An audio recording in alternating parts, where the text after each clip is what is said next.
কাঁচা আম থাকতে কাঁচা আমের টক ঝাল আচারটা একবার বানান, সারা বছর রোদে না দিয়ে সংরক্ষণ করুন। তার জন্য আমি 1 কিলো আম নিয়ে নিয়েছি, পরিষ্কার জলে ধুয়ে মুছিয়ে নিয়েছি।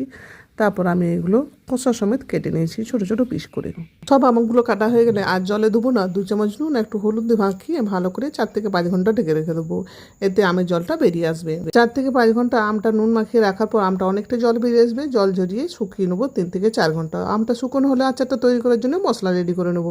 মশলায় ধনে, জিরে, সর্ষে, মৌরি, মেথি, জোয়ান, লঙ্কা অনেক রকমই নেওয়া আছে। এটা বড় ভিডিও, আপনারা পরিমাপ দেখে নেবেন। ভাজা মশলা ঠান্ডা হলে গ্রাইন্ড করে নিতে হবে। তারপর গ্যাসে কড়াই চাপিয়ে দিয়ে সর্ষের তেল দিয়ে সর্ষের তেলটা ভালো করে গরম করে নিতে হবে। তারপর একটু ঠান্ডা করে নিতে হবে। তারপরে হিং, পাঁচফোড়ন, হলুদ আর কাশ্মীরি লঙ্কা দিয়ে আমটা দিয়ে দিতে হবে। মিনিট 2 আমটা ভালো করে নাড়াচাড়া করে নিতে হবে মিডিয়াম টু লো ফ্লেমে। পরিমাণ মতো নুন দিয়ে আরও 2-3 মিনিট নাড়াচাড়া করে আমটা নরম হলে মশলাটা দিয়ে দিন। ভালো করে মশলাটা দেওয়া হয়ে গেলে 1 চামচ ভিনেগার দিয়ে কাঁচা আমের টক ঝাল আচারটি ঠান্ডা হলে কাঁচার জারে ভরে রাখুন আর সারা বছর জুড়ে খান।